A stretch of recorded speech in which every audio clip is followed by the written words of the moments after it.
Mestna občina Murska Sobota se je tudi letos že 22. pridružila pobudi Evropski teden mobilnosti in v petek 22. septembra v središču mesta in na Grajski ploščadi teden zaključila s tradicionalnim dnem brez avtomobila. Na Slovenski ulici so s pestrim programom pripravili številne aktivnosti, ki so naravnane k trajnostni mobilnosti, na Grajski ploščadi v Sopoškem parku pa so za najmlajše pripravili še gledališko predstavo.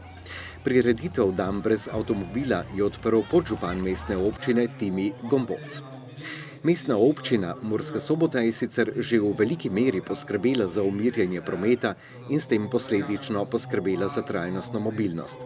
O pomembnosti trajnostne mobilnosti in vsakoletnim, tokrat 22. po vrsti, podžupan mestne občine Timi Gomboc pripisuje velik pomen. Vsekakor so ti dogodki zelo pomembni, saj skušamo ljudem vliti te navade, da ne gredo na vsako točko zgolj z avtomobilom, ampak da se probamo posluževati neke trajnostne mobilnosti, se pravi, da gremo na kolo, na skiro, hodimo peš ali kakorkoli uporabimo javni prevoz.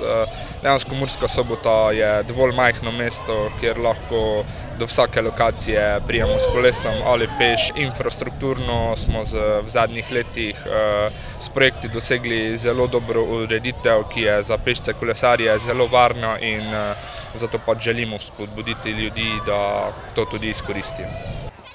Murska Sobota je torej mesto, kjer brez večjih težav lahko dosežemo vsako točko, ne glede ali se odločimo za hojo, kolo ali morda dobro urejen javni prevoz. Ob tem pa velja pomisliti tudi na to, da pri uporabi trajnostne mobilnosti poskrbimo tudi za zdravo in čisto okolje in ne nazadnje z več gibanja za svoje zdravje. Manj je obremenjen zrak, manj je trdih delcev, ki vemo, da so največjih problem mestnih središč, pa na koncu koncev naredimo tudi s tem nekaj dobrega zase. Tako da bi se mogli vsi večkrat odpraviti na kolo pa izkoristiti dobre prometne povezave, dobre kolesarske steze, ki nam jih pač nudi samo mesto in okolica. Koordinator dogodka Dan brez avtomobila je bil Matej Bukovec, svetovalec za področje cestnega prometa pri mestni občini. Kot že rečeno, so se v mestni občini že 22. pridružili dogodku, ki so ga sicer prvič organizirali v Franciji leta 1998. Kot evropsko pobudo pa so ga uvedli v letu 2000. Glede na vse ostale obveznosti, ki so že v službi, pa plus te obveznosti, ki jih prinese organizacija te prireditve, je vse skupaj potekalo malo hektično, po domače povedano, ampak glede na izkušnje, ki jih imamo, je sama organizacija vseh prireditev, kateri potekajo v sklopu Evropskega tedna mobilnosti v Murski Soboti, potekala utečeno. Zdaj tukaj bi rad povedal, da smo dejansko vstopili z dogodki v Murski Soboti že prejšnji petek, ko je bila svečana otvoritev novozgrajenih kolesarskih ulic, potem v torek, v sredo, v četrtek je bila na Slovenski ulici pri hranilnici Prekmurskih dobrot organizirana brezplačna popravljalnica koles. Danes pa smo tukaj na sklepnem dogodku, to je dnevo brez avtomobila. Želimo si in delamo na tem, da ne zgolj zaradi varčevanja, ampak tudi zaradi vseh drugih pozitivnih vidikov ne bi ostalo le pri enem dnevu brez avtomobila, ampak da bi jih bilo več.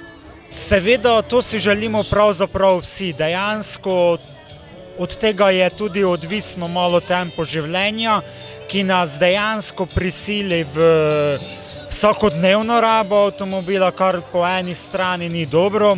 Po drugi strani za Prekmurje, pa tudi za samo Slovenijo je značilna razpršenost.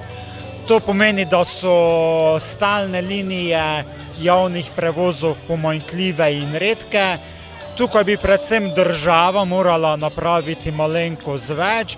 Moramo pa se zavedati tisto najpomembnejše, kar je, da dejansko, ko pustimo avtomobil ob strani, mogoče smo takoj na prvi rok prikrajšani za neko časovno vrednost, da nekam pridemo pozneje, ampak potem, ko potegnemo neke vse zaključke skupaj, pa dejansko, če se odpovemo avtomobilom, uporabimo kolo ali celo gremo peš, pa smo dejansko naredili največ za samega sebe, to je za svoje zdravje.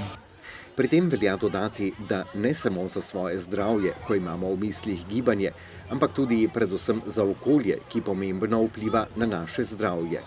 Seveda, vse sovpada z enom drugim, nekje so plusi, nekje so minusi, ampak glede na vse dogodke, ki se trenutno dogajajo v globalnem pomenu, mislim, da pač moramo živeti tudi z neko pozitivno mislijo, kaj bo leta 2100.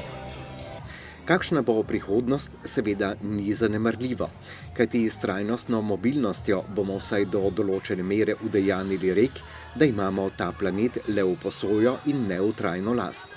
Pomeni, da s tem poskrbimo tudi za zdravo okolje za naše zanamce.